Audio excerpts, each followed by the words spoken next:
తాకట్లో ఉన్న మీ బంగారాన్ని విడిపించి ఆ రోజు ఆన్లైన్ రేటుకి కొంటాం. Sharma gold company. ప్రపంచంలో ఇప్పుడు ఇంకా వజ్రాలు కనుగొనలు. అలాంటి టైంలో మన కృష్ణా నది తీరం కొల్లూరులో ఉన్న, మన మంగళగిరి దగ్గరలో ఉన్న ఒక 60-70 కిలోమీటర్ల దూరంలో ఉన్న కొల్లూరులో దొరికిన ఒక వజ్రం కోహినూర్.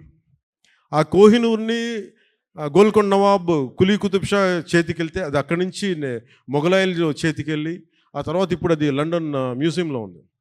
సో నాకు నచ్చిన ఐడియా ఏంటంటే కోహినూర్ని దొంగిలించడం. కోహినూర్ ఎవరి చేతిలో ఉంది? కోహినూర్ పీకాక్ త్రోన్ మీద ఉంటుంది, నెమలి సింహాసనం మీద ఉంటుంది. ఆ నెమలి సింహాసనం మీద ఎవరు కూర్చొని ఉన్నారు? కంటకుడైన పాలకుడు, ఒక కంటకుడైన పాలకుడు ఔరంగజేబ్ కూర్చొని ఉన్నాడు. అలాంటి ప్రజాకంటకుడు దుర్మార్గుడు అయిన ఔరంగజేబ్ కూర్చున్న నెమలి సింహాసనం పైన ఉన్న ఆ కోహినూర్ వజ్రాన్ని దొంగిలించాలి, అది తిరిగి వెనక్కి తీసుకురావాలి అని కులీ కుతుబ్ షా ఆదేశించినప్పుడు ఈ సినిమా పరిస్థితుల్లో హరిహర వీరమల్లకి ఒక కల్పిత పాత్రకి ఇక్కడి నుంచి మొదలు పెడతాడు. ఇది ఇక్కడి నుంచి హైదరాబాద్ గోల్కొండకు పోతుంది, చార్మినార్లో కొన్ని సంఘటనలు జరుగుతాయి, అది అక్కడి నుంచి ఢిల్లీ దాకా పోతుంది. ఢిల్లీ ఈ మొదటి భాగం ఎక్కడ ఆగుతుందంటే ఢిల్లీ కోటకి, ఎర్రకోటకి వెళ్ళబోయే ముందు ఎట్లాగైతేనూ చివరి దాకా వెళ్ళాడు, ఎక్కడ అతను ఔరంగజేబ్ కలుసుకున్నారా లేదా అనేది, ఎలా ఎదుర్కొన్నారు, తర్వాత ఏం జరిగింది అనేది సెకండ్ పార్ట్. సో ఈ సినిమా ఏం చేయగలదు మనం అనుకుంటే, నేను ఎప్పుడు కూడా చాలామంది సనాతన ధర్మం అంటే ఇది నాట్ అగేన్స్ట్ ఎనీ రిలీజన్. సనాతన Dharma is not against Christianity. సనాతన Dharma is not against Islam. Sanatana Dharma is something which unites us all. అందరిని కలుపుకు తీసుకెళ్ళాడు.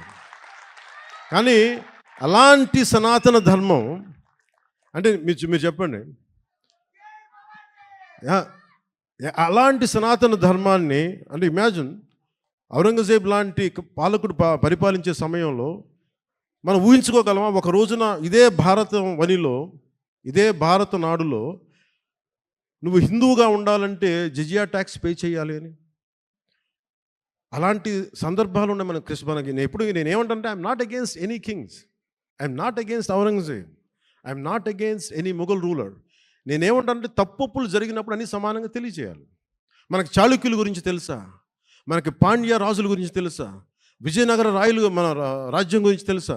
మనకి మన హిస్టరీ బుక్స్లో more about Mughals and less about other Kings. So ఈ సినిమా ఏమి ఎక్స్పోజ్ చేస్తుంది అంటే, ఈ సినిమా ఈ ప్రాసెస్లో కోహినూర్ని తెచ్చే ప్రాసెస్లో హీరోకి జరిగే కొన్ని సంఘటనలు ఏం జరుగుతాయి అంటే, జిజియా ట్యాక్స్ పే చేయడం. నువ్వు హిందూగా వెళ్ళాలి అంటే నువ్వు పన్ను కట్టాలి. సో పన్ను ఆ కట్టే సమయంలో that is the action episode ఉంటుంది. అంటే ఒక రిలక్టెంట్ వారియర్, యుద్ధంలో పాల్గొనాలని లేదు వాడికి, ఎదుర్కోవాలని లేదు, తన బతకాలనుకునేవాడు. అలాంటి వ్యక్తికి ఎలాంటి పరిస్థితులు వచ్చినా ఎలా తిరగబడ్డాడు, ఆ కోహినూర్ వజ్రం వెళ్ళే ప్రాసెస్లో ఏమేమి జరిగినాయి, అది బేసిక్గా ఈ ఫస్ట్ పార్ట్ కథాంశం.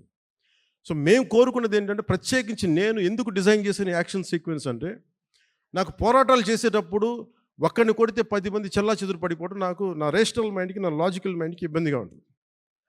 ఇంకా నేను మార్షల్ ఆర్ట్స్ చదివాను, దాన్ని ఫిలాసఫీ చదివాను, నేర్చుకున్నాను, ప్రాక్టీస్ చేస్తాను. ఈ మధ్యన పాలిటిక్స్కి వచ్చి వదిలేశాను. కానీ లేదంటే నేను రెగ్యులర్లీ ఎస్క్రీమ్ అంటే మార్షల్ ఆర్ట్స్ని ప్రాక్టీస్ చేస్తూ ఉంటాను.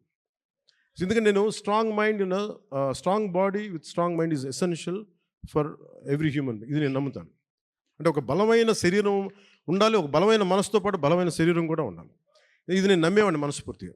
అందుకే నేను మార్షల్ ఆర్ట్స్ని చాలా బలంగా నమ్ముతాను. సో అందుకని నాకున్న సెన్స్ నాకేమనిపిస్తుంది, ఇలా చేద్దాం అంటే ఫైనల్గా ఆ ఎంటైర్ ఎపిసోడ్ ఎలా